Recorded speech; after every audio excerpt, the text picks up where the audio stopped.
All right, welcome back, everyone, ladies and gentlemen. Before we begin this evening's class, just a reminder, next week, the class will be on Monday evening. That's going to be February 27th, not Tuesday. So the last class of this series, of this course, is going to be Monday, which is February 27th, not the regular Tuesday. Okay, this evening, I think it's a really fascinating topic.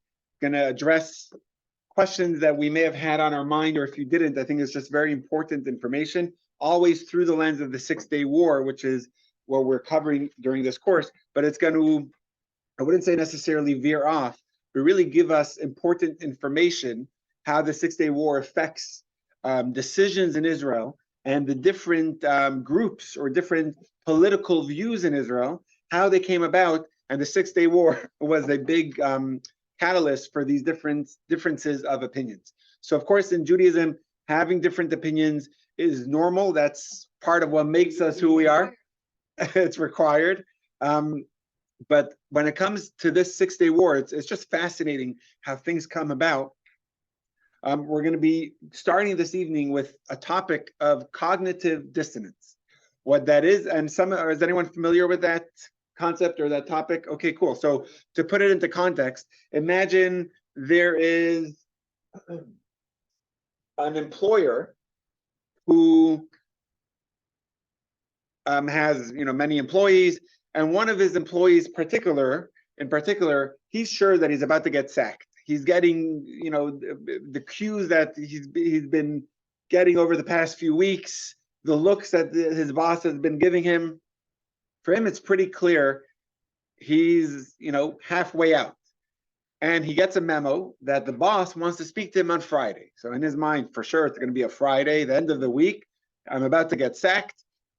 And he comes in for his 11 a.m. meeting. And his boss, the employer, says, "You've been such a good employee for so long." And he's like expecting it. And what the employer says, "We want to give you a promotion." And this guy was not expecting that in the least. So he gets promoted. Now he has to, in his mind, explain to himself the buildup of he was expecting to be sacked. And now he's being told something entirely different than where his mind was at for the past, let's say, 2 weeks or 2 months. So we're going to read text one. This is from Leon Festinger, who was actually Jewish. He was born in New York. He was a social psychologist. So he wrote this in the 60s. So the two examples that he's going to give may not seem to fit where we are now, but the example, we're going to be on page 182, which is beginning of, and actually, I don't think I said yet the title. Viewpoints on the land's identity. So we're really getting to the identity of Israel, where it is now, from different Jewish viewpoints. Some of them are going to be on opposite extremes, but we're going to start with Leon Festinger, a social psychologist, who's going to explain to us. And Billy, I've been starting with you, so you're going to go. Oh, where am I reading? Text one. Okay. And again, the examples that he's going to give, they seem to be a little bit out of date, but important nonetheless. New events may happen, or new information may become known to a person, creating at least a momentary dissonance with existing knowledge, opinion, or cognition concerning behavior. Since a person does not have complete and perfect control over the information that reaches him and over events that can happen in his environment, such dissonance may easily arise. Thus, for example, a person may plan to go to a picnic with complete confidence that the weather will be warm and sunny. Nevertheless, just before he is due to start, it may begin to rain. The knowledge that it is now raining is dissonant with his confidence in a sunny day and with his planning to go to a picnic. Or, as another example, a person who is quite certain in his knowledge that automatic transmissions on automobiles are inefficient may accidentally come across an article praising automatic transmissions. Again, at least a momentary dissonance is created. Okay, so it's obviously a little funny because nowadays all you have to do is look on the weather app and you'll know what the weather is like on the next 10 days, and that's in your pocket. So the idea, in the 1962 is saying that you're expecting a beautiful picnic and you're disappointed with the result. May not seem to jibe with the current reality, but we'll just pull it up on the screen. So it's called cognitive dissonance.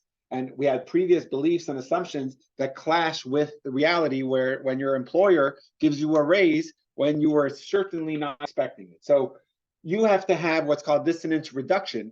You have to explain to yourself, either I was wrong this whole time, or explain to yourself, let's take it in the example of the employee and employer relationship. You could explain to yourself, he is planning to fire me, but the tush that he is holiday season, so he needs me, so he's being nice to me for the next month, but then he's going to sack me. Or he's so, I can't stand him, he's such a mean guy, he wants to wait until I'm promoted, so to fire me from a higher position, he knows it's going to hurt my feelings more. So that's one way where you don't deny the thoughts that you've had until now, but you find a way to reduce the dissonance that's happening by saying I was right this whole time. Or another way is saying I was wrong this whole time, and I just misunderstood the cues that, so one is prior assumption was mistaken, that's one way, or you mold the current reality to fit to your prior assumption. So that's the two different ways of how to look at it. The reason why we're starting the class this way is, imagine on a national scale, the dissonance that happened for the entire people of Israel when the news and the world and their prime minister, and we'll see in a moment on a video, but from everywhere, it was sure that it was going to be the end of Israel. People were expecting a second Holocaust. Mass graves parks were turned into graves. People were digging enormous 10,000 graves, expecting the worst. And now all of a sudden on a national scale, we had to tend with the reality that we won on an entirely disproportionate level than totally what we were not expecting. So I think we're up to the video. We'll watch the video and get that idea.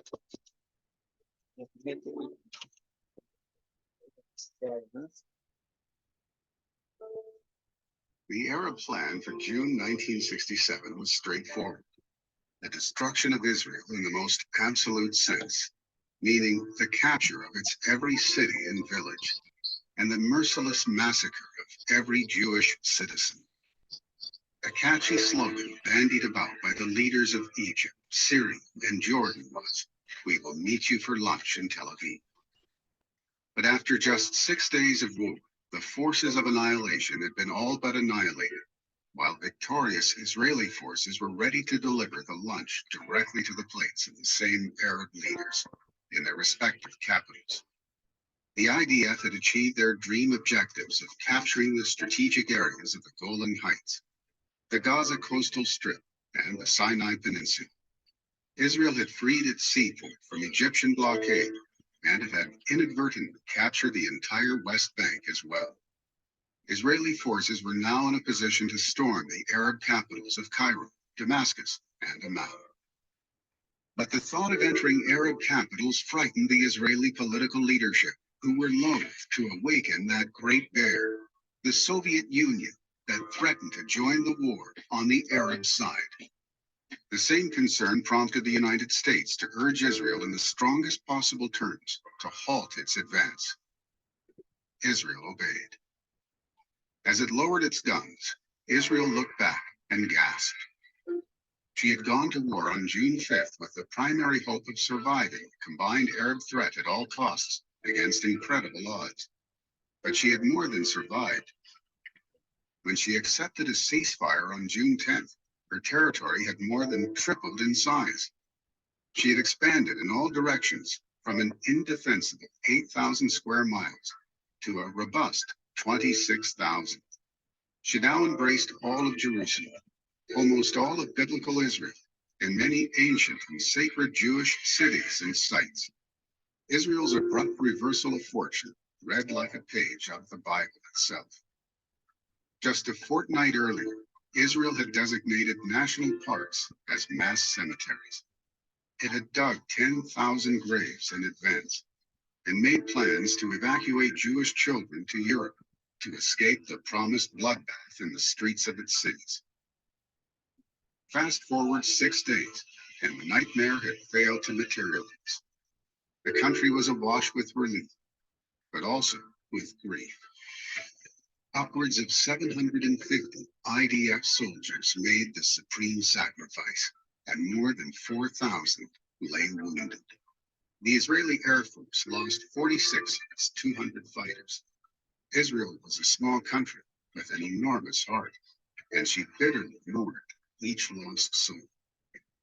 On the Arab side, the casualties were far higher.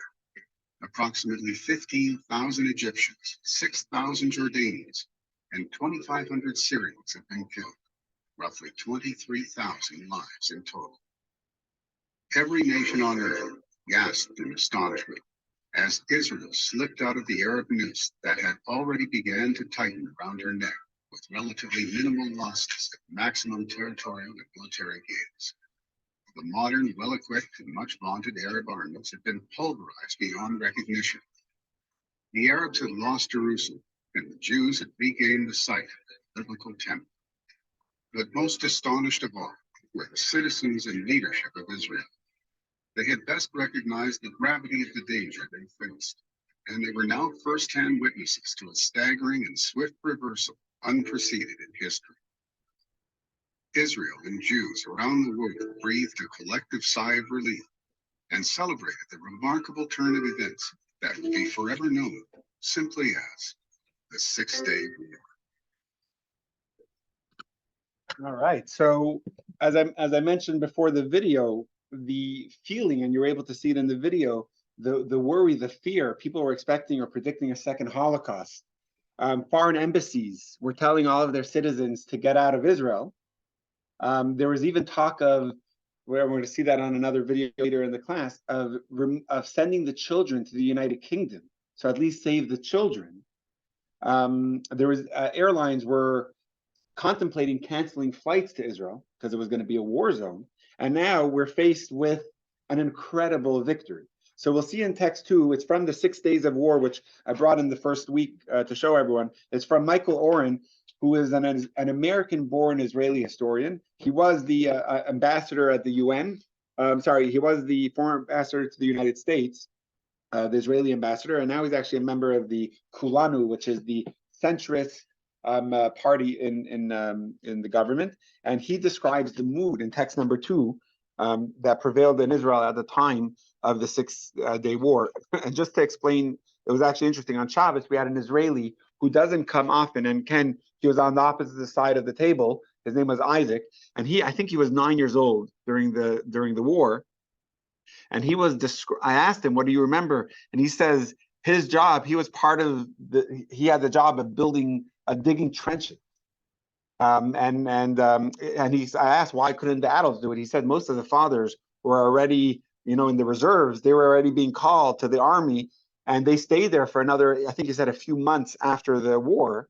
They had to stay in the army just in case. So he was part of digging trenches, but he said as a kid, it was so much fun because it was a whole new level of playgrounds that didn't exist before. So he described it a little bit on Shabbos. Text 2, he's going to actually make mention of those trenches. George, you want to read? Sure.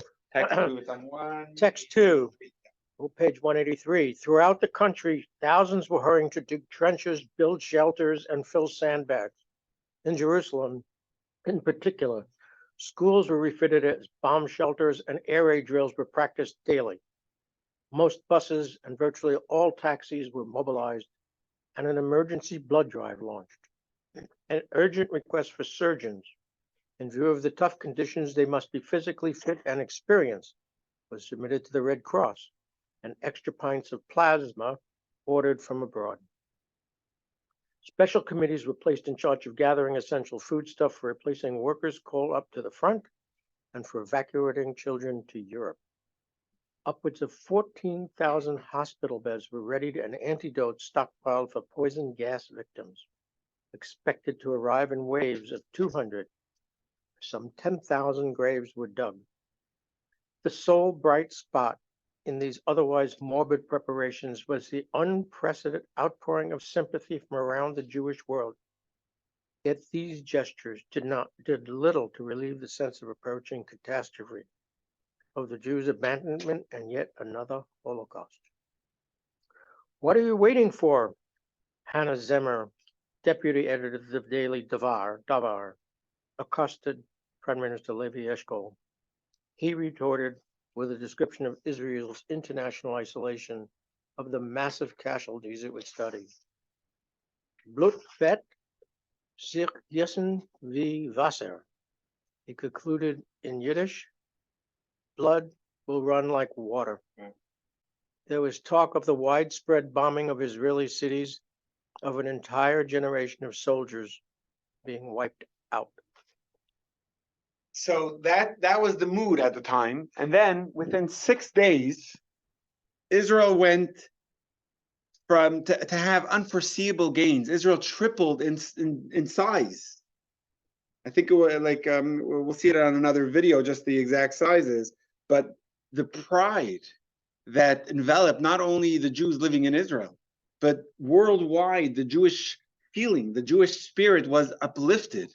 The amount of people making Aliyah, we'll see in a moment the exact numbers, was incredible. If you look at before the 6-day war to after, I was speaking to a Jew who came from the former Soviet Union, and he describes as a Jew living in Russia, the feeling of so proud that even though you can't scream it out on the street, the feeling in your heart that I'm Jewish and I'm so proud was through the charts.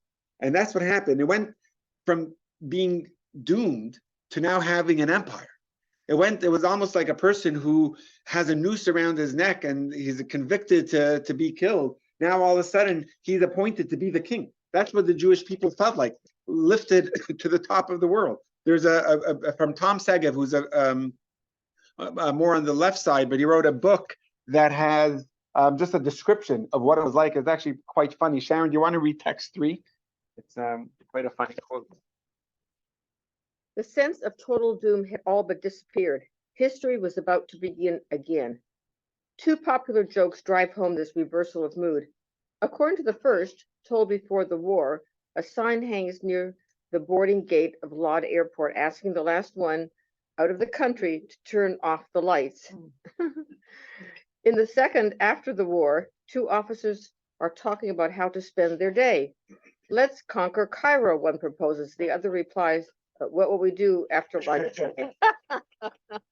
So I think that's amazing to describe the mood at the time.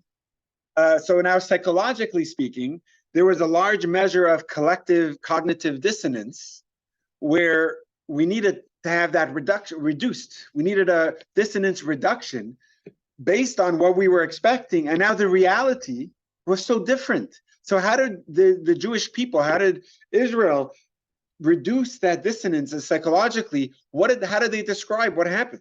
So that's going to be the question on 185. What are some of the ways in which Israel and Jews around the world rationalized the remarkable 6-day war? So as this lesson proceeds, what we're going to be going through is 4 general cognitions that were employed. The Jewish people went in one of 4. We're going to go through 4 different groups of people's reaction to explain what happened. That's what we're going to be doing this evening. Just make sure we're up to. So before the war, we were prepared. Those are the ditches, the trenches that we were talking about. And then, and literally, like I told you, it's like that's probably a 10-year-old boy or something, and they're busy doing it. And then the victory, which was just absolutely unbelievable. So that's what we're going to be trying to go through in tonight's class. The 4 groups of reduction to that dissonance that happened as a result. So the obvious way to eliminate what we were expecting to what actually happened is simply say it was a miracle. It was the hand of God. Actually, the newspapers at the time quoted a few words from the Torah when, just the background to this quote is when the plagues were happening in Egypt, and there was a plague of blood, and then there was a plague of frogs. Those, the Egyptian sorcerers were able to mimic. They were able to somehow create it and explain how it made sense. But as the plagues continued, they said, Etzba Elokim, this is the finger of God.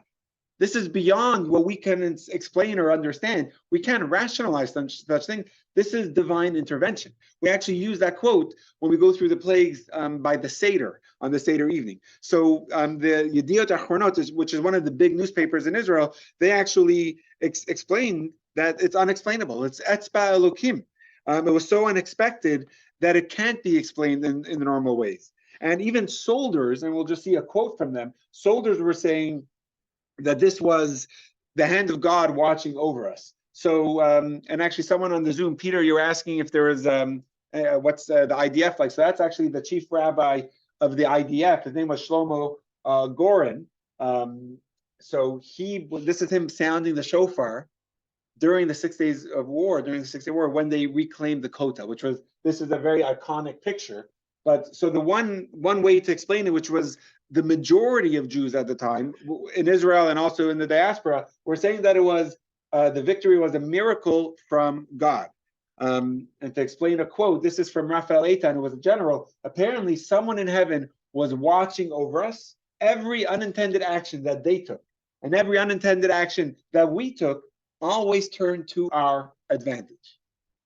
So I can't source this, but what I've heard and doing research for the class, that every target that we went for, we always hit our target. Nothing missed.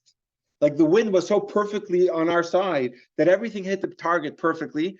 And we're going to see a few other incredible miracles that happened, but it's amazing. Unintended actions always went in our favor, which is incredible. So this is the common response, to the point where Moshe Dayan, who was not a religious person at all, he's the one that wanted this war to be named the 6 Day War. Why did he call it the 6 Day War? Because he wanted to relate it to the 6 days of creation. Just like as Jews, we know the world was created in 6 days, this was another divine happening of 6 days of war. So that was actually from Moshe Dayan, who was not a religious person, but this was the norm, the answer, the response by most Jews at the time, that this was absolutely miraculous. And as a result, like many of us are familiar, there was a massive religious awakening. 2 days after the war ended was Shavuot, which is an incredible holiday when we commemorate our being Jewish, when God gave us the 10 Commandments and made us a Jewish people. 200,000 Jews went to the Kotel to pray at the wall. The energy in the air was just absolutely amazing. But not only in Israel, at the time, all over the world, even just there was also the what's known as the Baal Tshuva movement. Already in the 60s, there were a lot of Jews searching, a lot of Jewish people came back to their roots, became more observant. This and my in-laws and my parents were part of that movement when they were awakened in the 60s and 70s to find more of their roots. But after the 6 Day War, the amount of Jews that were now coming back to Israel, to move, it's called Olim, or making Aliyah, was incredible as well. You could see that in text 4. Leslie, do you want to read? According to the numbers from the Jewish Agency, North American Aliyah jumped from 739 in 1967 to nearly 6,500 2 years later, peaking at over 8,000 immigrants by 1971. In the UK, Aliyah numbers were at 299 in 1967, with over 1,700 immigrants in 1969. Numbers from South Africa show a similar trend. Immigration was at 233 in 1967, and more than tripled to 803 Olim emigres by 1970. Until the 6 Day War, Western Aliyah was not a major force, said Sidney Shapiro, director of Telfed, the Israel offices of the South African Zionist Federation. The wave of the post-1967 Olim changed the face of Aliyah. For the first time, there were sizable numbers of immigrants from the West as compared to just a trickle. Amazing. So it also had an incredible impact on the Jews living in Russia, because like I mentioned in a previous class, Russia, and we saw this in videos, Russia was backing the Arab countries. Russia was the backer behind Syria and Egypt. And now the Jews in Russia felt the Russians are it's not, they're not impenetrable. The Jews are able to be stronger. The Jews are able to defend themselves. So the majority of Jews considered it to be a miracle, and just the idea of the aftermath, the religious awakening, uptick in Aliyah, like Sharon was quoting, and just in general, Jewish pride around the world was incredibly lifted up and feeling strong. So the question is, was it really a miracle? Most Jews were saying it was. But let's define what a miracle is and see if it matches up with how we identify divine intervention, if it's was truly a miracle. So you can look on either in your book on 186, or a surprising and welcoming and welcome event that is not explicable by natural or scientific laws and is therefore considered to be the work of a divine agency. That's one definition of miracle in the dictionary. And the second one is, and I'm curious to know if you think these are the same or if there's a difference between the two, a highly improbable or extraordinary event, development, or accomplishment that brings very welcome consequences. So these are the two definitions. They sound similar, but they're actually very different. And based on these two definitions, I'll give you an example and you'll tell me which one it would fall under. If there's an old lady that's carrying her groceries, she's on her way home, and a thug puts up a gun and tries to mug her, and a meteorite falls and lands directly on him, and he dies. She's saved. Miracle? By which definition? Really? Is it not explicable? It's highly improbable. Okay. It's not, I guess it's explicable by natural science. But highly improbable. So it's the second one, not the first one. It's highly improbable. All right.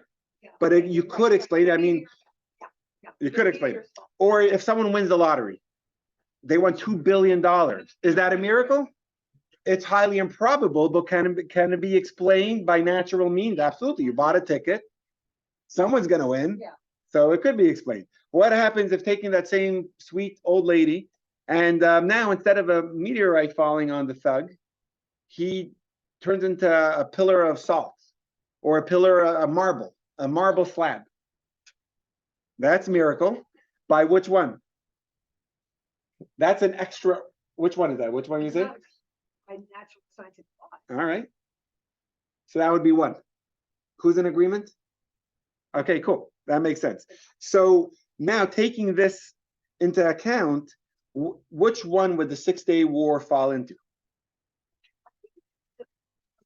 Miracle in one sense, but I hate to not give credit to the Israeli forces. Well said. That really made it happen. So it was miraculous, but it could be explained. I think give them the credit. Of course. It wouldn't have been.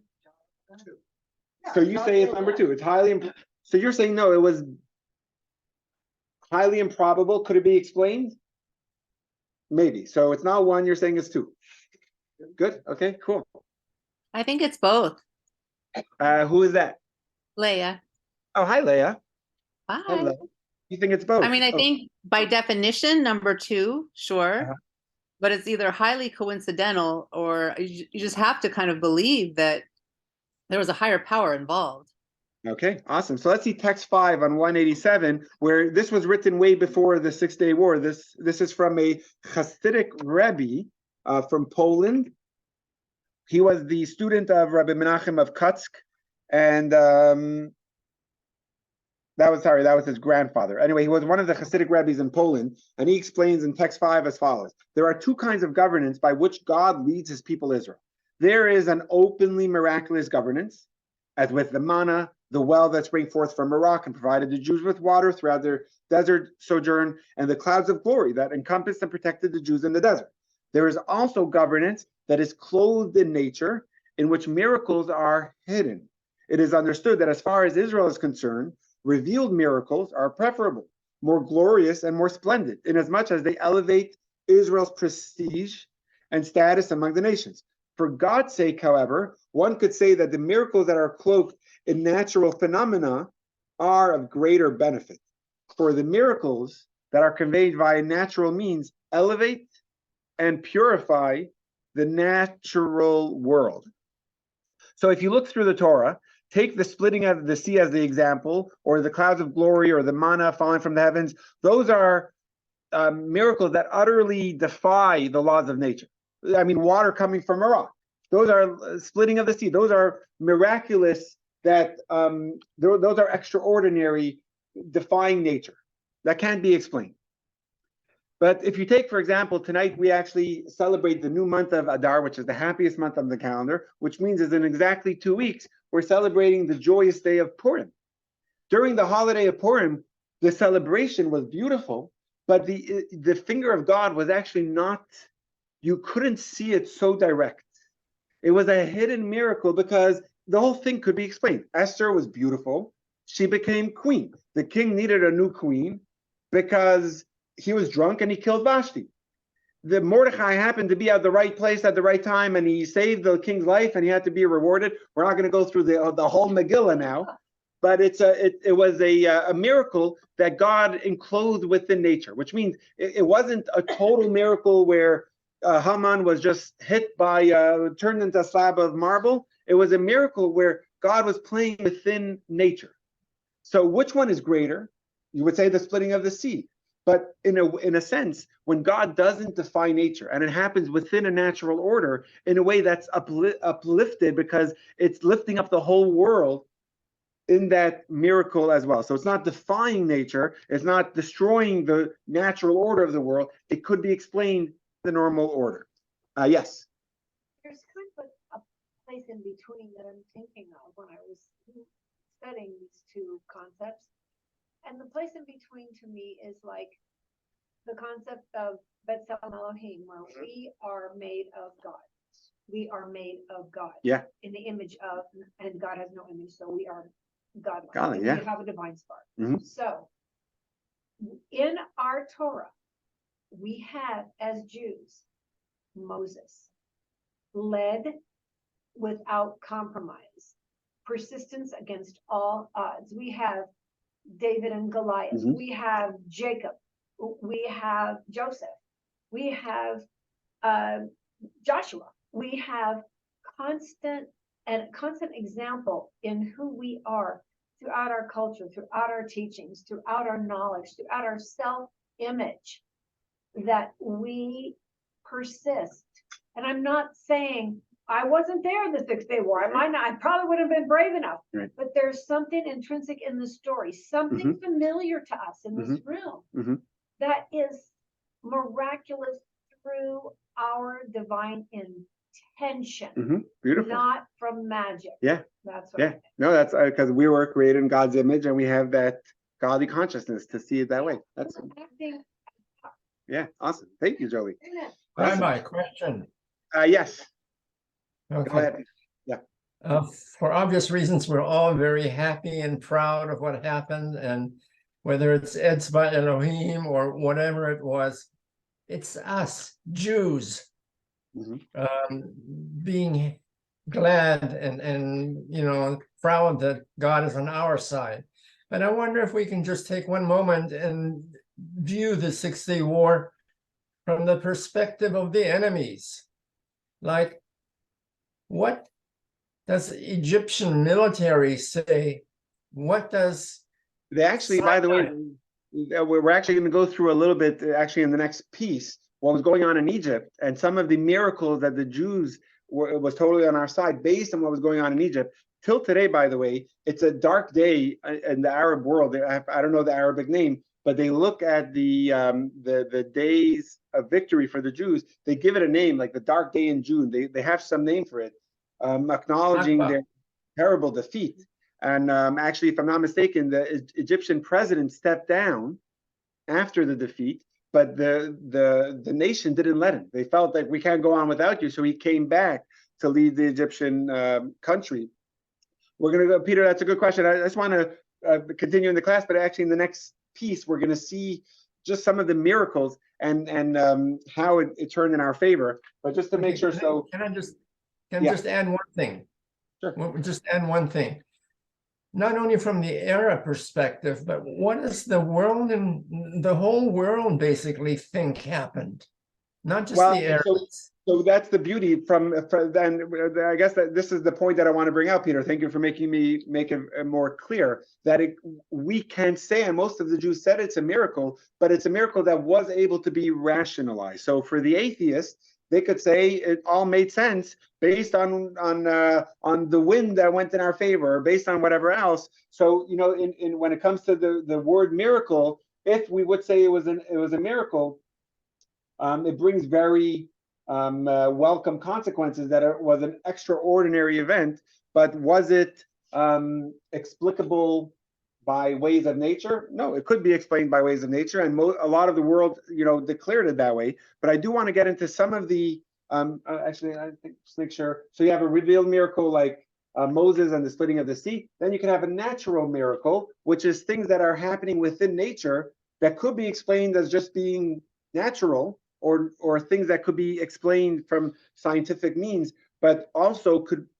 be looked at from a miraculous lens, like we were saying. So this Six-Day War would go into this category, and not as much that one. But now, if you want to, in the larger picture of the Jewish people saying it was a miracle, and just from the scope and the speed of how it was able to be won, but you could see God's fingerprints all over the war. And tonight in this class, we're just going to give two examples of seeing the divine intervention so clearly that it was just remarkable. Number one is, unbeknownst to the Israelis, the Egyptians made a number of changes to the military command in Sinai. And to get a better picture of what those changes were, let's look at text number 6 on page 188, where you could see the how this played out well for the Israelis. Thomas, you want to read? Sure. Right here. Text 6. During the 1967 war, the Egyptian army's command and control system down to division and brigade level broke down. The seeds of this problem were planted in the 3 weeks before the outbreak of hostilities. Earlier, in 1966, the Egyptians developed a new plan for the defense of the Sinai called Kahir, the Victor. Plan Kahir placed control of combat forces in the Sinai under a field army commander directly responsible to GHQ, General Headquarters, in Cairo. But on 15th of May, for reasons that still remain unclear, the Egyptian High Command surprised its senior officers with the sudden creation of a front command and the appointment of General Abd al-Mohsen Kamal Mortagui to head it. Mortagui, as the new front commander, would be plagued by a number of problems. Although a competent soldier, he had been commanding the Egyptian Expeditionary Force in Yemen and lacked intimate knowledge of the operational plan for Sinai. Furthermore, as a front commander in Sinai, he would receive a high degree of responsibility without the commensurate authority to carry out his mission.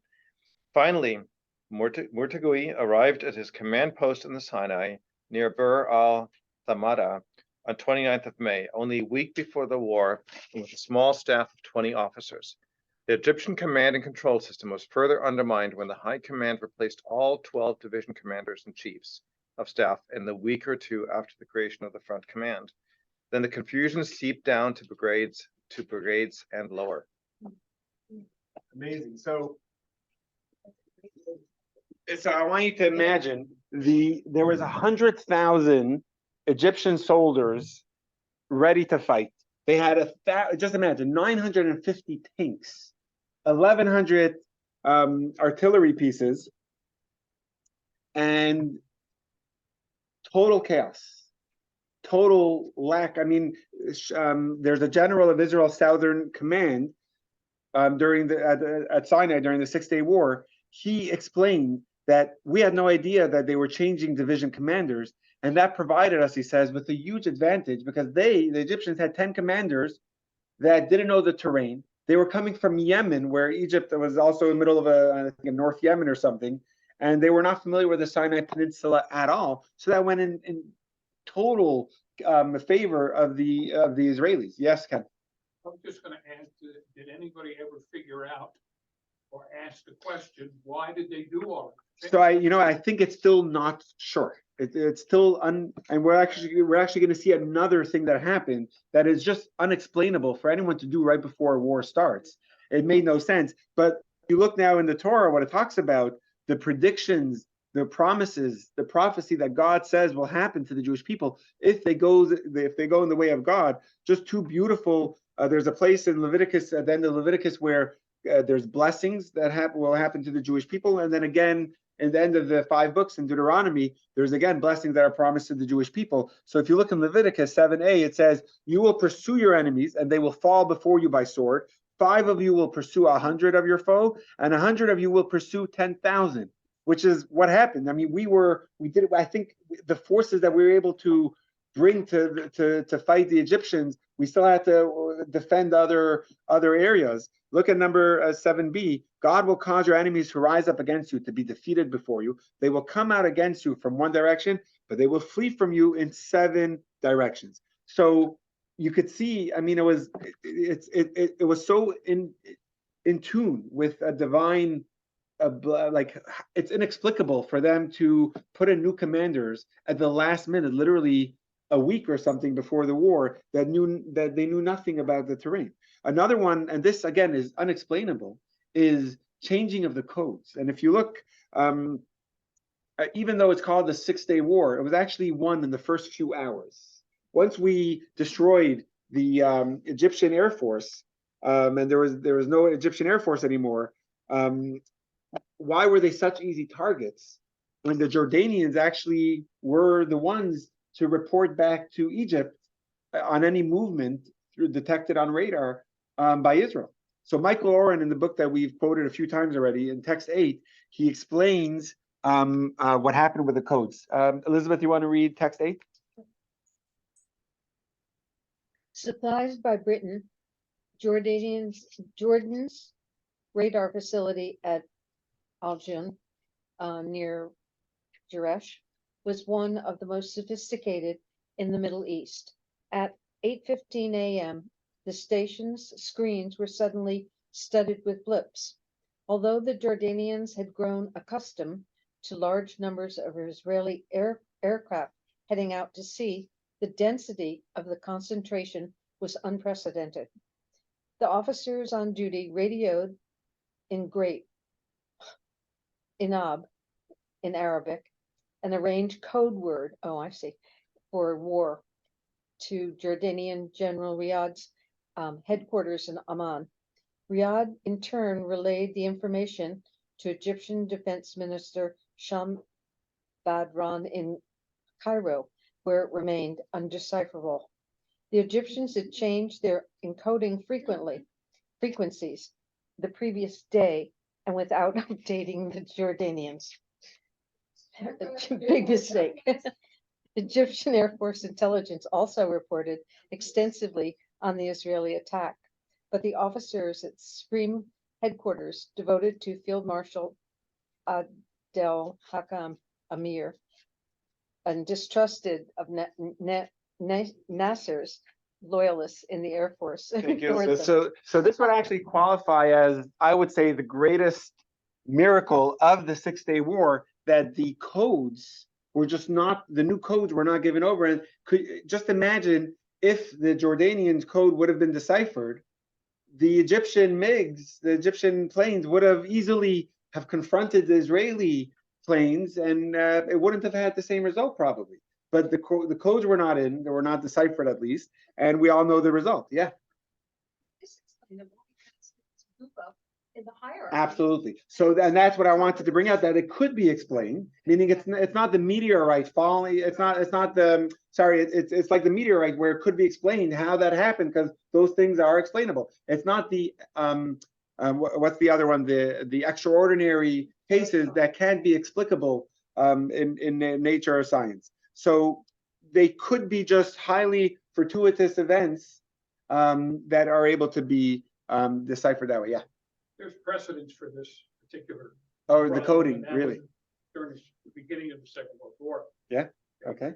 Failed to deliver a message to Pearl Harbor telling them that the Right. attack of the Yeah. Japanese was Right. imminent. Right. right? Exactly the same thing. Yep.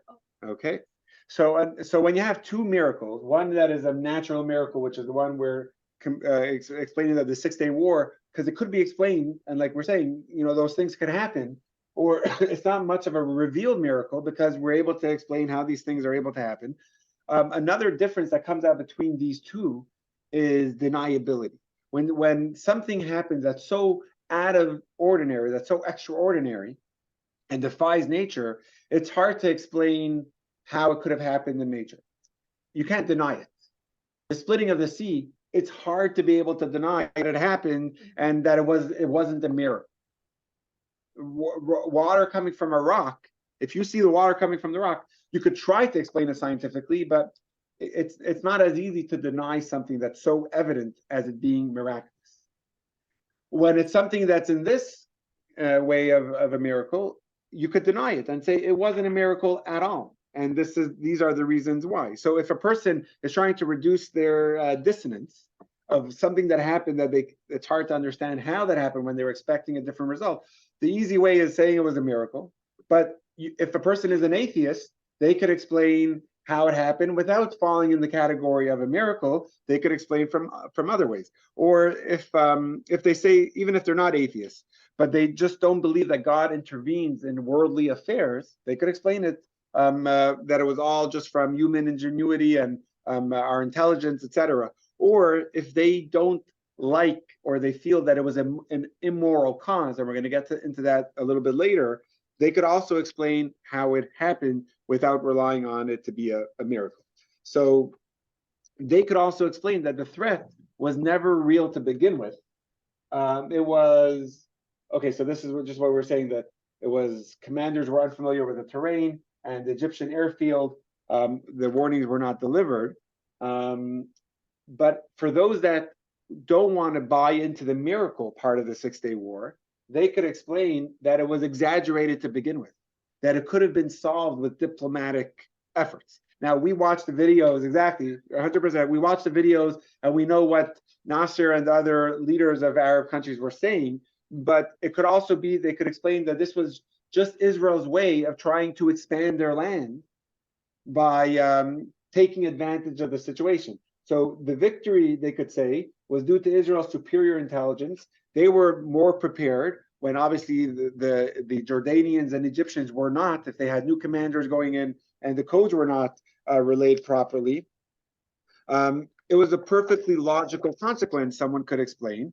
And if you look in text number 9, Michael Oren, he's going to be quoted in the Jerusalem Post over here. He explains that this has become much more pervasive in recent years, explaining the logic of how Israel was able to win without giving any credit to a divine intervention. Vivian, you want to read text 9?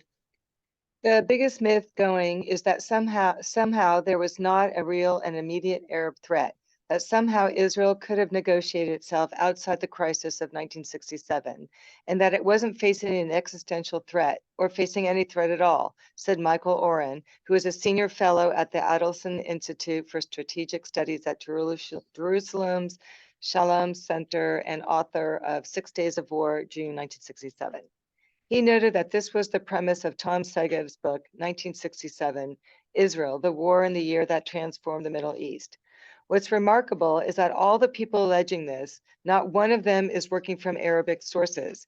It's quite extraordinary when you think about it. It's almost as if Israel were living in a universe by itself. It's a deeply solipsistic approach to Middle East history. What's behind the myth, Oren argued, is a more pervasive ongoing effort to show that Israel bears the bulk, if not the sole responsibility, for decades of conflict in the Arab world, and that the Arabs are the aggrieved party.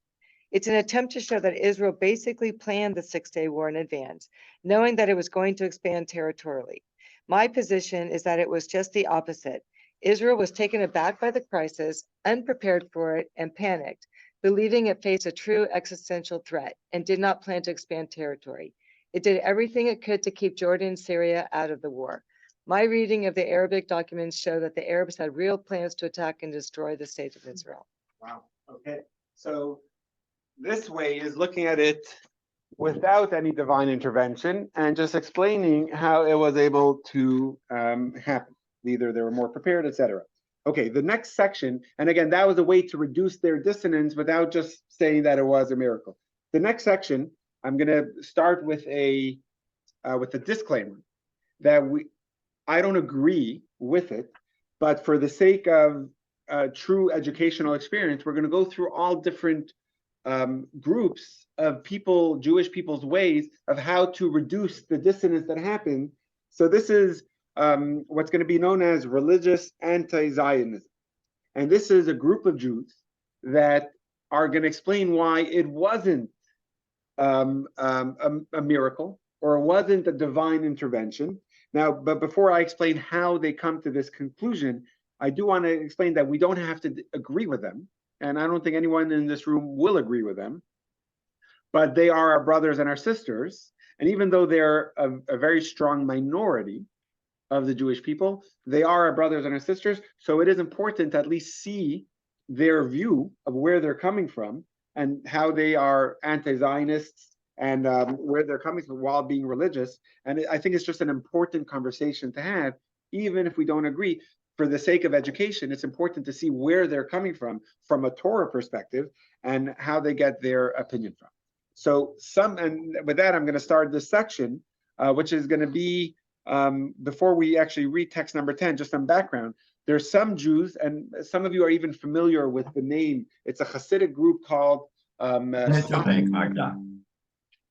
Oh, so actually very good, Peter. Wow, that's pretty good. I'll explain what he said in a second. They're called Satmar, which is a Hasidic dynasty. If I'm not mistaken, it started in 1906, and they're very, very strong. And they're actually a very they're in Muncie area and Williamsburg area. And actually, some people in our community come from that area, so they're very familiar with this Hasidic sect called Satmar. And there is, and that's what Peter was saying, there is a minority of this group that they're known as Neturei Karta. Neturei Karta, which is a minority, and it's not really going to be the basis of the class, but I just want to give you a little bit of a background. It's a fringe group that they are so opposed to the state of Israel and its government, and they feel it's so wrong, and they are vocal against the state of Israel. And in this fringe group itself, there are a few of them, I'm guessing it numbers 100, that they actually go to Iran. We're talking about people that are fully Jewish, dressed in a Hasidic garb, and you could see them on pictures and videos. And George, it seems like you've seen it, and I know. Well, I mean, you could see pictures of them going to Iran and embracing Ahmadinejad, who was a massive hater of the Jews, the president of Iran. I don't think he's the president anymore, but going back 5-10 years. So those, even from the Satmar group, they were excommunicated, meaning they get media attention because they're doing something that's absolutely crazy. So we're not going to be talking about them. We're going to be talking about the more general opinion, not the fringe group that goes to the extreme, but we're going to talk about religious opposition. And again, this is not the norm of the religious opinion, but I do want to give the broader context of where there could be religious people that are opposed to the nature and the character of the state of Israel. And in their opinion, they say that the only divine plan that could bring Israel back to us is only with the coming of Mashiach. Mashiach is one of the principles of our faith that's laid out, listed out by Maimonides. For those that came to our Journey of the Soul class in November and December, we went through it a little bit, but Mashiach is going to be the time when there will be true peace in the world, when Jewish people will be back in our land. And their opinion is the only time Jewish people could go back to our land, or at least have our own government, is with the coming of Mashiach that will come through divine blessing. We can't, what is it called? Not pull, but we can't push God's hand in making it happen. It has to come from God. So it behooves us to take a moment to understand their opinion and their position, even though we don't agree with it. So if there's questions, I could take it. It may be helpful if we go through their opinion first and then take questions on it. but it might get answered if we just start from the beginning. And that's going to be, it's actually taken from a Talmud. And as religious Jews, we accept the Talmud. It's not the final law, but it's where the law comes from. So the Talmud says, it quotes from Song of Songs, text number 10 on 194, where it says, I adjure you, O daughters of Israel. Daughters of Israel are referring to the Jewish people, that you neither awaken nor arouse the love until it is desirous. So that's the verse, and the Talmud comments on it. In this verse, God imposes an oath upon the Jews that they not retake the land of Israel by force. So that's literally in Hebrew, the term of the Talmud is lo yale bechoma, which means we are not allowed to storm the wall, which means the walls around Jerusalem, the walls around Israel. We can't force God's hand in giving us back Israel. It's got to come from God. We're not allowed to make it happen. The reason for this is because God kicked us out of the land, or God was disappointed in our idol worship or how we were, and therefore destroyed the temple. And therefore we can't just bring it back. It has to come from a place of love that God is accepting us back. So until that happens, there's an oath in place that we're not allowed to storm the walls. We're not allowed to take back Israel. That's one reason for their religious opposition. And again, it's a small group, but it behooves us to at least understand their position. And another reason, and this is a little more practical.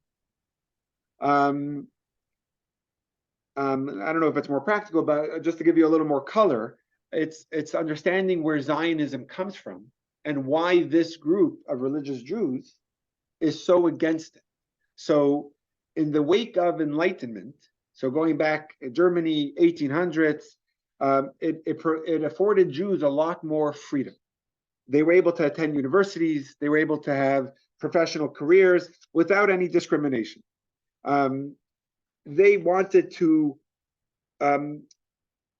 all religious restrictions should be removed from us, and therefore many more Jews became estranged from traditional Jewish observance. It's called the Enlightenment movement. I'm sure many of us are familiar or heard that term in history, the Enlightenment movement. As much as they tried to integrate into society, anti-Semitism still persecuted them. The non-Jews didn't care the fact that they were more enlightened and they were attending universities and more modern and removing any religious and traditional observance. In the 1880s, we had the famous Ukrainian pogroms. We had in 1894 the Dreyfus affair, and then we had in 1903 the pogroms of Kishinev, and those were in places where there was enlightenment and there was still anti-Semitism and persecution against those Jews. So, as a result of this, came to create a Jewish Commonwealth, where Jews would be an independent people with an autonomous government. And a central pillar of the Zionist doctrine was that Jews fundamentally redefine our Jewish identity, not hindered by the baggage of our troubled past. To be, and this is actually in the doctrine from the Zionist conventions in the early 1900s, Kechol Hagoim Beit Yisrael. Like all the nations, the Jewish people should be. We should be like all the other nations. There was, and this is not really part of the course, but it's a story that happened, if I'm not mistaken, with the fourth Chabad Rebbe. His name was Rabbi Shmuel, or known as the Rebbe Maharash. And there was a movement of Zionism, and this is even earlier, this is in the 1800s, that wanted the Rebbe's endorsement to endorse Zionism. This is in the early days of Zionism. And they had an organization that was called BILU. It was an acronym of 4 Hebrew words from our prayer book that says, Beit Yisrael Lechu V'nelcha. It's a verse that we say in our morning prayers that says, the house of Jacob, which means the Jewish people, let us get up and go. The next words are Be'or Hashem, in the light of God. So the first 4 words, Bet Yisrael Lechu V'nelcha, they made an acronym of BILU, and it was an idea of recruiting Jews to immigrate and move to Israel and join the Zionist movement. And the Rebbe responded that I will agree to support your movement and to support Bilu if you will add the next two words of the verse. The next two words are Be'or Hashem. Let us go, let us get up and go in the light of God. So if you add those two words into the acronym or into your organization, I will gladly support it because I'll know it's going to be in line with God. Otherwise, I can't. And they didn't agree to add those words. And obviously, the Rebbe at the time did not support their way of looking at it. So they were looking to almost redefine Judaism. To be Zionist means to be Jewish. Their way, and we'll see this now from the text, and we'll see that. So let's just go through let's start from the beginning. The Talmud in the tractate Kesubos that we just mentioned is the Jewish people may not retake the land of Israel by force. So now we're going to go through different texts. Many of you may have heard of Max Mandelstam. He passed away in the early 1900s, but he says it quite clearly. He was one of the earlier leaders of Zionism. He was an activist born in Lithuania, and he says like this: I have concluded that those Jews who are not Zionists, at least in their minds and hearts, are not Jews. To be a Zionist is to be a Jew. There are many citizens of the world who are considered Jewish, who observe the commandments such as circumcision, tzitzit, and tefillin, who are scrupulous regarding ritual slaughter, pray at the proper times, and fast on Jewish fast days. But in a national sense, these people have the right to the title Jew as much as I can rightfully identify myself as Chinese were I to choose to abide by Chinese law. So if a person abides by Chinese law, that would make you Chinese. And that's the way a person who puts on tefillin or keeps Shabbos, that's how Jewish they are. If you want to really be a Jew, this is a quote from his open letter. It was a famous letter at the time. It made crazy waves in the Jewish world in Europe. He made it very clear, you're not Jewish if you're not a Zionist. Let's see from Nachman Sirkin. By the way, it's actually interesting. He was also a leader of Zionism. He actually he took back, or he rescinded his beliefs, and he embarked on teshuvah before he passed away. And he wanted it to be publicized that he disagrees with his earlier opinions. But either way, let's just see what he said earlier in his life. This new Zionist Judaism stands in complete contrast to the Judaism of the medieval ages, religious Judaism, exilic Judaism, which is, I think, meaning the Judaism of exile. In fact, Zionism uproots religious Judaism in a stronger and more fundamental manner than does the Reform movement and assimilation.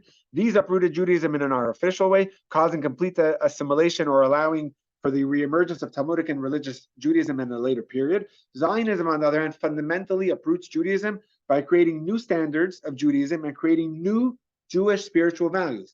This will successfully eradicate religious Judaism to the point that it will never again reemerge. So again, just trying to understand the context of where the Satmar dynasty openly and strongly is anti-Zionism, is what was going on at the time that Satmar began, the early 1900s and late 1800s. David Ben-Gurion, he once wrote that we need a new Shulchan Aruch. The Jews in the time of exile, we need the code of Jewish law that was authored by the leaders of Jews for a Shulchan Aruch, which means a code of law that we need for exile. But now that we're back in Israel, we need a new set of laws. He said, we need a new Shulchan Aruch. So we have, Max Mandelstam, Nachman Sirkin, which he said Zionism uproots religious Judaism, and we must compose a new Shulchan Aruch, which was from David Ben-Gurion. Yes, Jolie. Call me just completely ignorant, which I am, but Zionism, how does Zionism represent a departure from Satmar thought? Is it because it's considered taking Israel by force? That's one. Well, that also, but so I was saying 2 points of where their disagreement will come from. Number one is, in their opinion, from the Talmud, we're not allowed to take Israel by force. But number two, and I think this is more important, and which is what we're elaborating on, the way Satmar and many others will look at Zionism is that Zionism is to replace Judaism. That's how it started, and from David Ben Gurion. What they were saying is old mitzvahs that had sanctity has expired, and now we need a new set of mitzvahs to live in Israel in a time of Israel that is ours. We need a new set of laws, Zionist laws, and then just going back to those texts. I mean, those are pretty. Look at text 11a again from Mandelstam. He says. They're not Jewish. They're not Jews. Yeah. But it also, in the blurb over here, it says, they belong to the Jewish Territorial Organization, which promoted the establishment of a Jewish state outside of the historical land of Israel. Is this a physical perimeter? You're saying in text 11b? In text 11a. Oh, 11a, sorry. What was the establishment of the Jewish state outside of the historical land of Israel? Jewish state means physically, geographically, right? Yeah. So the historical land of Israel is within a certain perimeter, and then he wanted to expand the land. Is it by force? Is that what the? Now let me just see where you're looking, because I may have. It's right here. It's right here. Oh, got it. They don't have Jewish state outside the historical land of Israel. I mean, there was people that were ready to take Uganda as because for them it didn't have to have a connection. It's biblically connected. Yeah, for them it was just a place that could be ours, and that we could have our own government, which is wild. Yes, go ahead, George. But yes, oh for sure, but yeah, we're just giving the context. Yes. But how can you deny, if you're gonna be religious and see it from a religious point of view, how can you deny the whole story of Moses leading the people into Israel? So they're not against. So they're not against Israel, and they say when Mashiach comes, we will all go back to Israel. But until that happens, it's not our right to reclaim it. Just like if God forbid there's if we take idol worship as a thing that God hates, and that's what we did. So it's almost like we cheated on God. The person who was the victim, the person who was cheated against, they have to be the one to welcome you back in. You can't just force their hand and say, I'm going to come back in the house no matter what. So they're saying it has to be approved. It has to be desired by God in order for it to happen. How is it decided that it has not been approved by God? So that's a very big debate. There's going to be religious Zionism that says that we're going to come to that next. They say this from 1948. This is the start of Mashiach. That's going to be a different opinion and a different group. But I just I really found this evening's class to be fascinating, because to see the reaction to the 6-Day War, either as miraculous or as it's coming from unholy sources. If you're going to say it was intervened, it was an unholy force. It wasn't God. And then of course there's going to be the other faction and group it's much larger of a group that says, on the contrary, this is the beginning of Mashiach. These are the signs of Mashiach right here. That means Israel is ours, and the oath is done. I mean, the oath of us saying we can't retake the land, we're already past that. So we're going to get to that in a moment. Yeah. I remember Rabbi. Yeah. Yeah. And I think he was assassinated. Yeah. Yeah. And it was. Yeah. Yeah, so we're going to go through the different opinions, but it gives you a little bit of a background to at least understand, and again, not to agree, but at least understand the context of where some religious Jews felt that the anti-religious agenda of the state, from its founders and even from before the beginning, it was an enterprise that could not be an expression of God's will. In their opinion, they felt this is not God. This is not our, of course, it's a godly land, but it's not the people that are in charge of bringing us back to Israel is not a holy endeavor. And to explain a little bit, if you look in the America's Declaration of Independence, or in or God Bless America, the name God is mentioned, is all over. If you look at the Israel Declaration of Independence, there's no mention of God. If you listen to their national anthem, I happen to know the Canadian national anthem, you happen to know the God Bless America. If you take the British national anthem, God is mentioned in there. But specifically in Israel's, there is no mention of God. So they have an appreciation of the biblical, our history, our culture, of course. But the idea of anything religious was something that the founding fathers of Israel, like David Ben-Gurion said, is we're ready for a new Shulchan Aruch, which means anything of mitzvahs that we had to do until now don't jive in our land now. We have to redefine ourselves and redefine our identity, that Zionism is our new identity, or to be a Jew means that you are Zionist. And that was something that this group particularly that we're focusing on, they felt this is, and I'm going to be very extreme over here just because it's going to be in the next text we're about to read, that it's not coming from God. If it is a divine power, it's coming from Satan, Satan, which the Jewish belief of Satan is different than the Christian one. So just make sure we're clear. We have the term Satan, but Satan is an employee of God. It's not an opposition to God. It's God's, whether you want to call him the angel of death when someone's going to pass away. It is coming from an employee of God, and he is doing God's will, but it's definitely an unholy place. So this is actually the Rebbe of Satmar. His name is Rabbi Yoel Teitelbaum. And look at the quote that he says in text 12.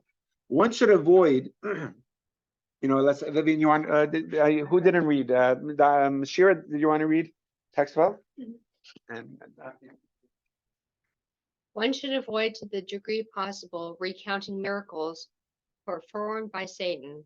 Such discussion causes people to err and misguides those who lack comprehension, leading them to ascribe significance to the events. Even if in fact the victory was supernatural phenomenon, it is necessary to conceal this fact and portray events as natural. Sadly, today the opposite is occurring.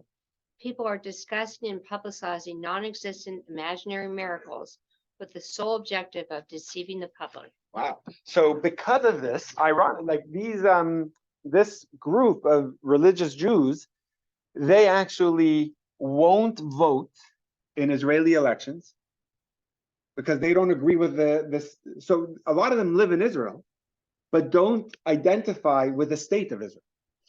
The Satmars?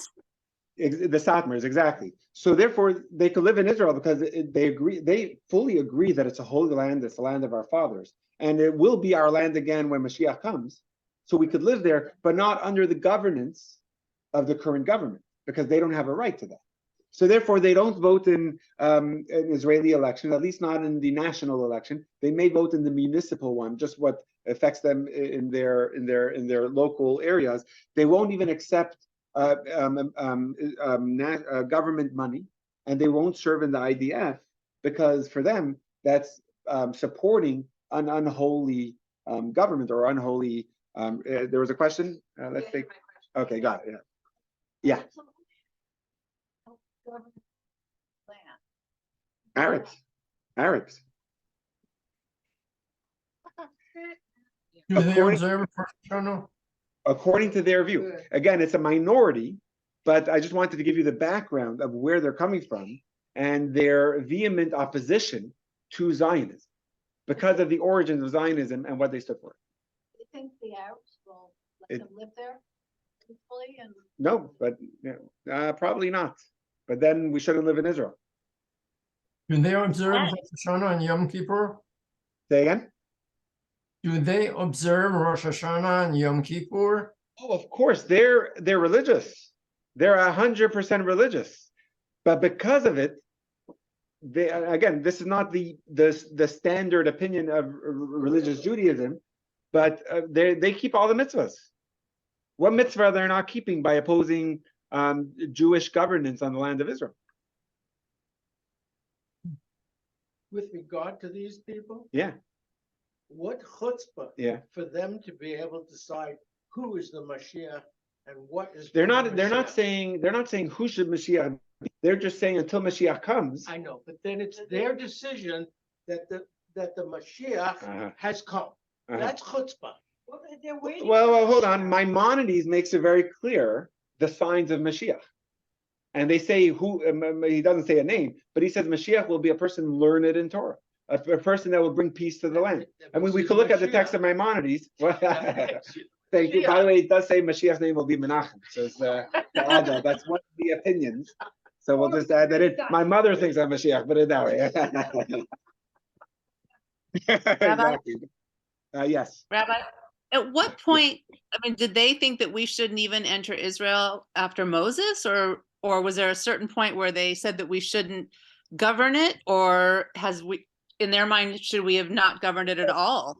Well, for sure, because the Torah says it was a command of God to go to Israel. Right? We quoted that in earlier classes. Moshe's the whole dream was to go to Israel. But as soon as there was exile, which means we were exiled from our land, the only way we will go back in, and there was an oath that was put in place by God that the Talmud talks about, and therefore the only way we will go back in is when it's desired by God. And they say, and it's not the majority rule opinion, they say that that oath has not been lifted yet, and therefore we're not allowed to storm the walls. Just going back to the quote from Song of Songs, neither awaken or arouse the love until it is desirous. So they say there's an oath, I adjure you, there's an oath that put in place that we're not allowed to take over Israel, meaning we can live in the land, but not not take over the walls, meaning not be in charge, not have our own army, not. So I'm going to go further just because we still have a lot that we have to get through, and I did want to. I love this riled up excitement here. I was waiting for that. Yes, Thomas. Last question, but then I really want to continue. Yeah. Does that mean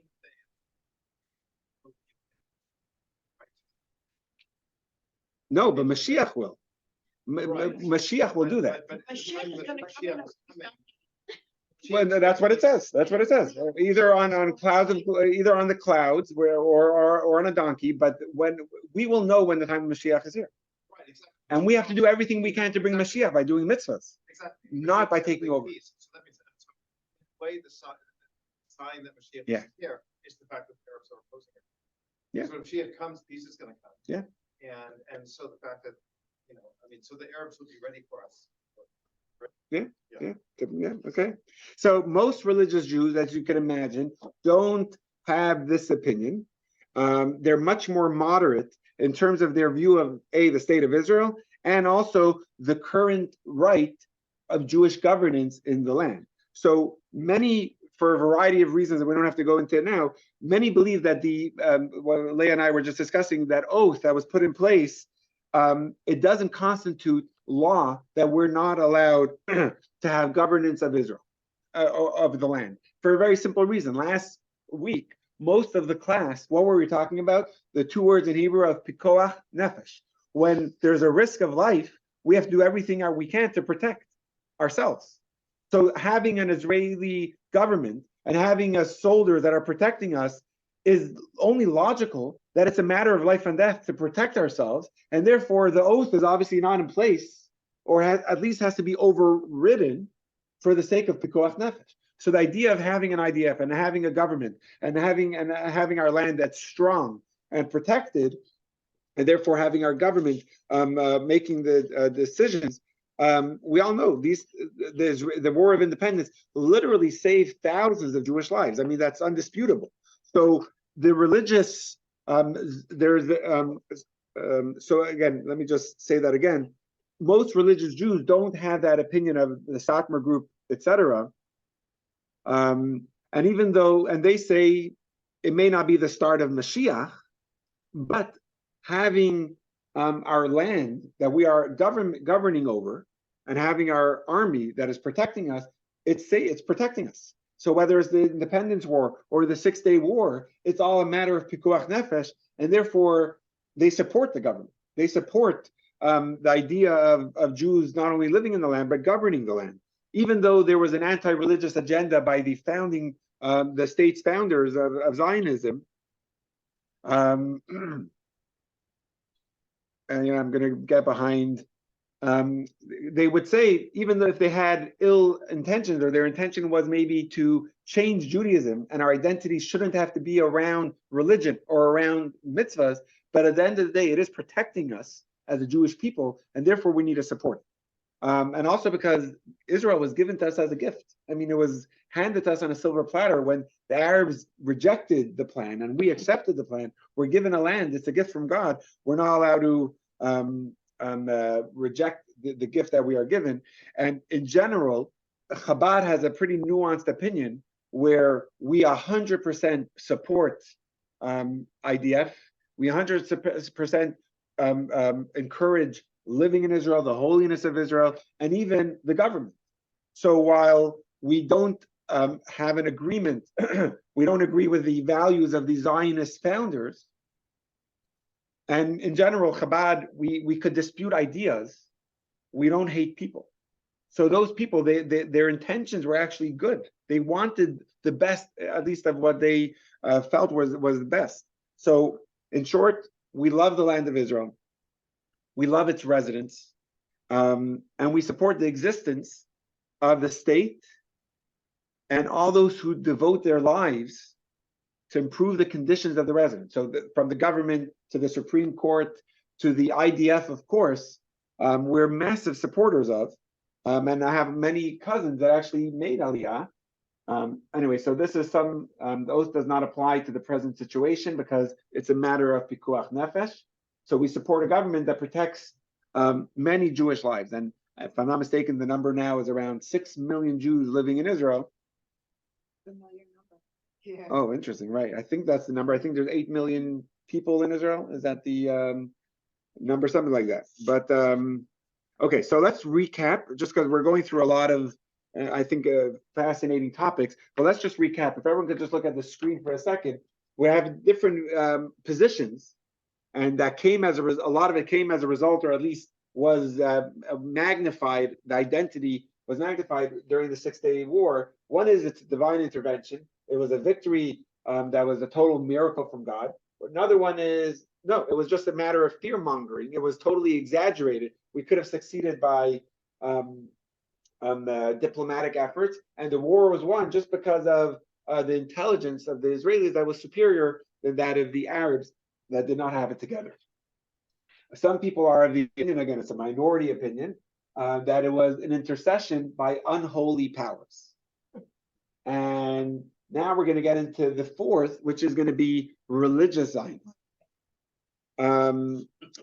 So we would be remiss if we, right, so we have the religious anti-Zionism, and now we have religious Zionism, which is, they're also, and maybe some of you heard of the term Mizrahi. It's a term that's used about this very large group, and they're on the complete opposite of the people who say that it was unholy powers.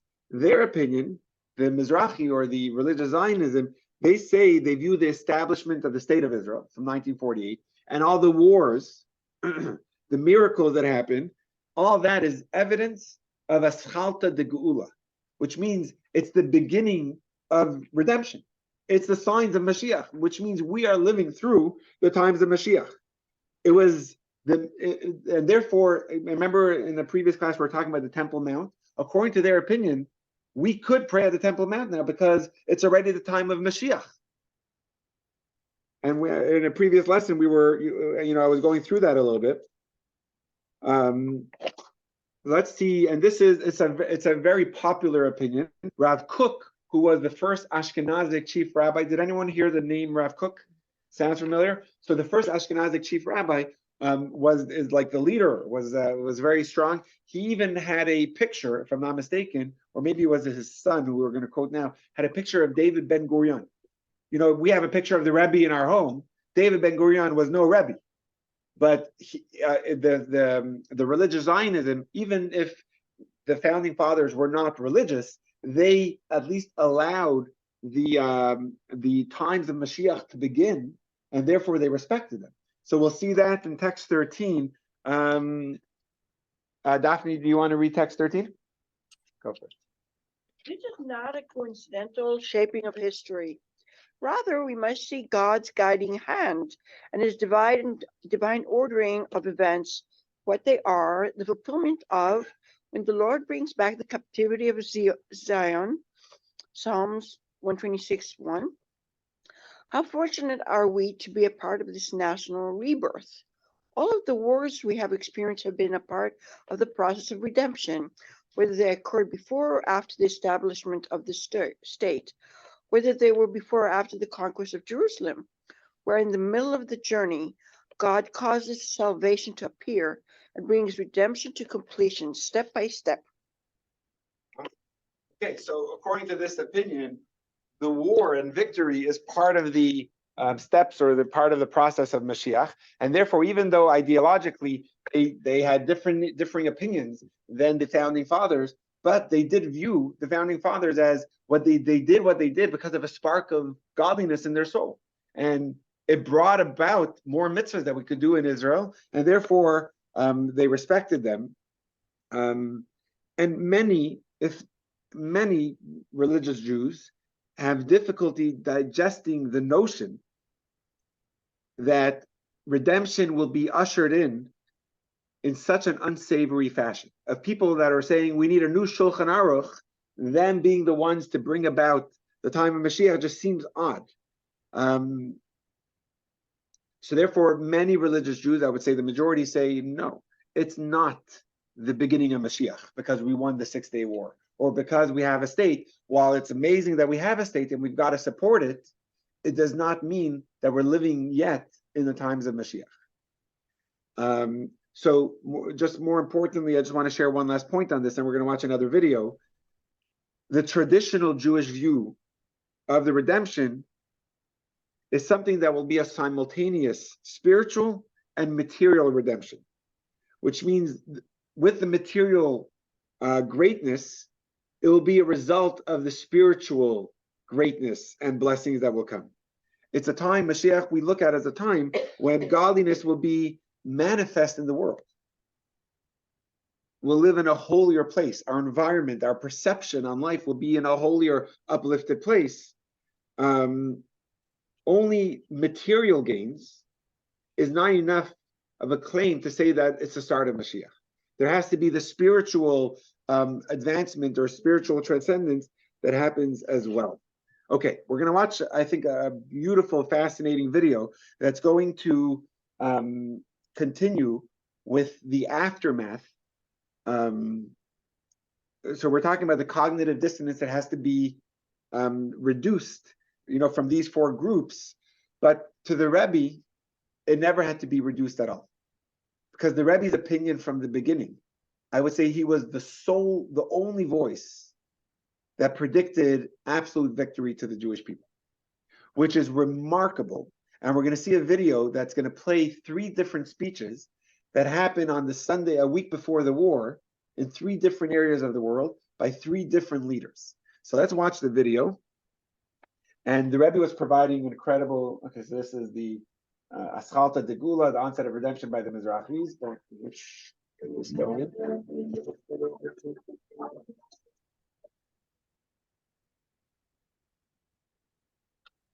May 28, 1967, was a day of 3 pivotal speeches.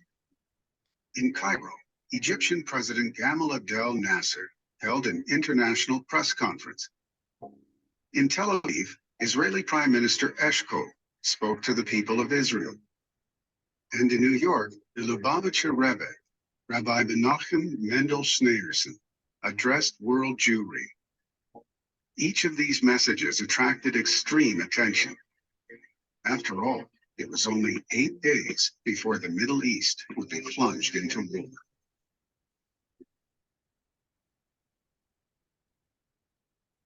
Before hundreds of the world's press, Nasser unabashedly broadcast Egypt's intentions. The existence of Israel is in itself an aggression. We will not accept any coexistence with Israel. The war with Israel has been in effect since 1948. In plain The Arab armies led by Egypt intended to wipe Israel off the map. This was not an empty threat. Egypt, Syria, and Jordan were mobilizing vast armies on Israel's border and broadcasting the same intentions. On the same day, Prime Minister Eshkol delivered a message over the waves of Israel's national radio station, Kol Yisrael. While Nasser had spent weeks rallying the Middle East to a combined military onslaught against an isolated Israel, Eshkol had maintained an ominous silence since the start of the crisis. He now decided to reassure the jittery public that the IDF was adequately prepared to defend itself, and that Israel was navigating a diplomatic resolution through international channels. Neither was fully true. The military intelligence and civilian leaderships all predicted impending disaster. The Israeli public was already bracing itself for the most horrifying possibilities. Eshkol stumbled nervously, and Israel trembled. Shimon Peres later described the effect of Eshkol's fumbled address. Eshkol's radio speech was simply traumatic. In retrospect, one could probably say that the public overreacted. But at the time, when you didn't know what is going to happen, and the whole world is applauding Nasser, at a time when we lost our self-confidence, and the worst doubts were voiced, the impression it created was of doubt and fear. An Israeli colonel wrote, with his stuttering, he conveyed more insecurity and confusion. I heard that soldiers at the front burst out crying. An already alarmed Israel was thrown into panic.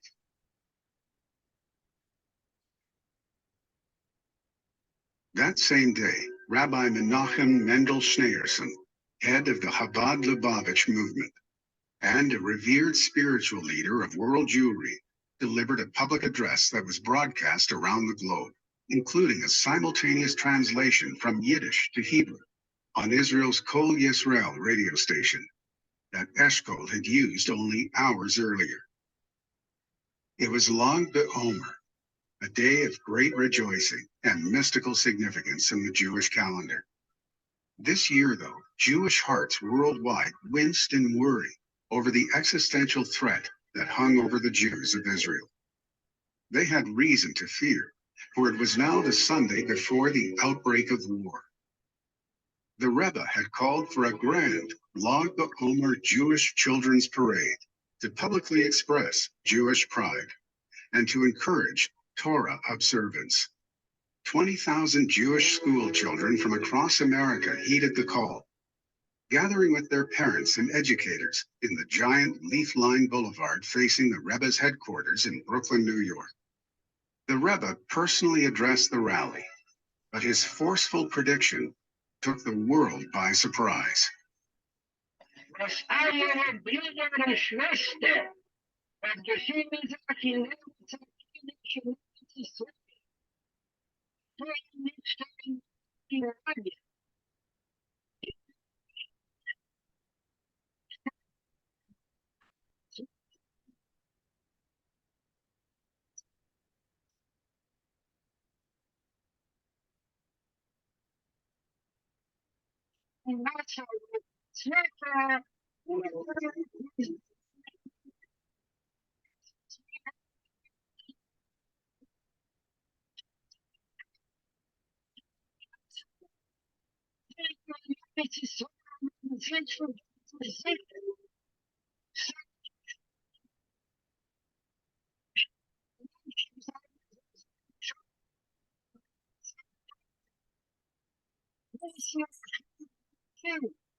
singular voice of optimism in a universe of despair. The Rebbe's words electrified the Israeli public. Newspapers across Israel, regardless of affiliation, from Haaretz to Al Hamishmar, converted the Rebbe's astonishing message into headlines of hope. God is watching over the Holy Land, and salvation is near, cried the headlines of Yediot Achronot, an Israeli daily. The prediction seemed so utterly at odds with that of Israel's own leadership and the grim reality growing ever more dense around Israel's borders, just 8 days shy of the Six-Day War.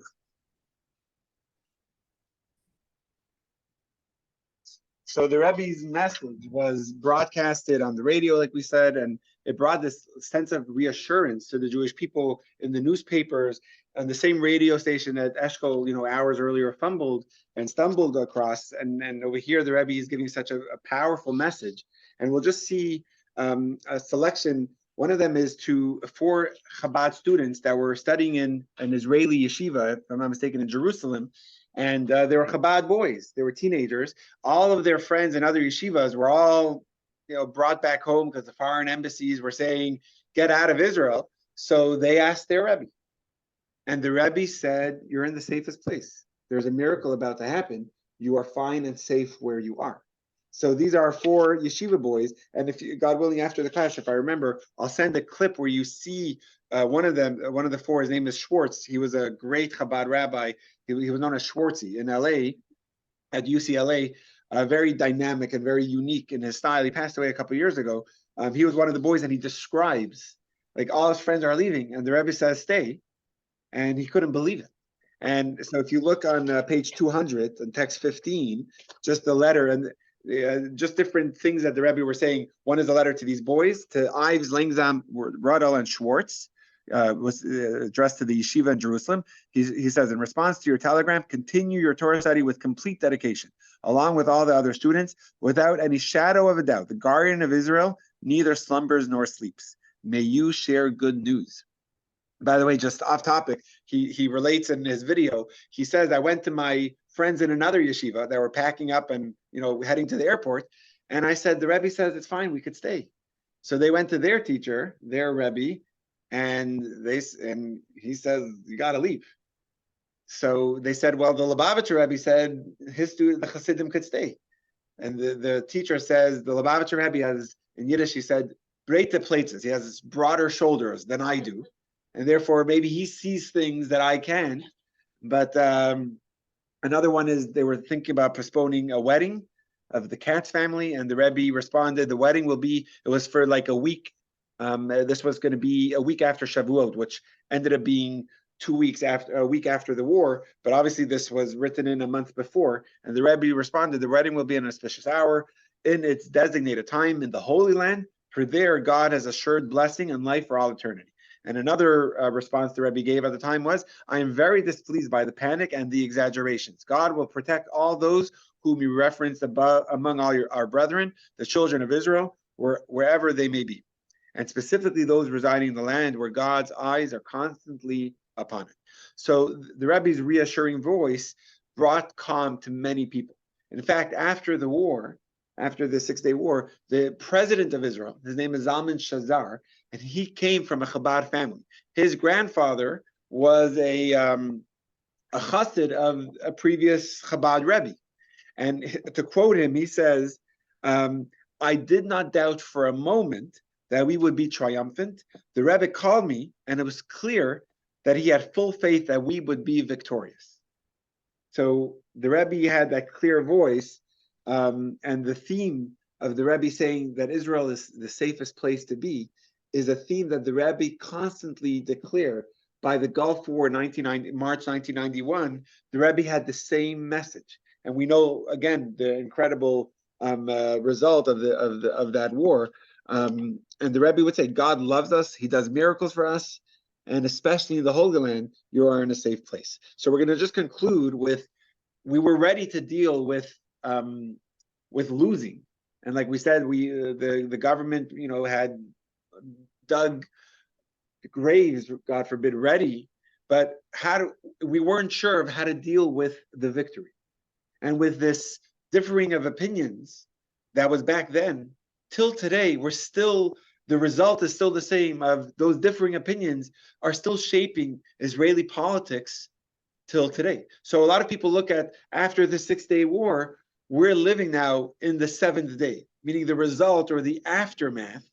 And just to give you an example, whether it's dealing with terrorism or giving back land or dealing with settlements or dealing with Israel's relationship with the United Nations and the international community, depending on where you are in these 4 groups, will depend on your opinion. For the Mizrahi or the religious Zionism, for them, the settlements, it's the time of Mashiach. Those will be ours in the time of Mashiach. And therefore, it behooves us to live in that land and settle in those areas that we got from those wars, because that's God's gift to us. And it's part of the coming of Mashiach. And some saw that it's a gift that has to be retained. So anyway, you see such incredible differing viewpoints that the 6-day war brought about, even though they existed before, but the reduction or to reduce the dissonance that happened, you see how those are still playing out till today. Let's just conclude with decisions made by Israeli leaders today. And again, there's different groups in the Knesset, and they're representing different groups of Jewish people. They're impacted, again, from the result of the 6-day war. Lesson 5. Israel in perspective. 1. In the lead up to the 6-day war, extreme tension and trepidation mounted in Israel and around the globe. Preparations were made for worst-case scenarios. Then came the lightning-quick, stunning victory. There was a large measure of collective cognitive dissonance that required reduction. 2. At the time, most ascribed the victory to divine intervention.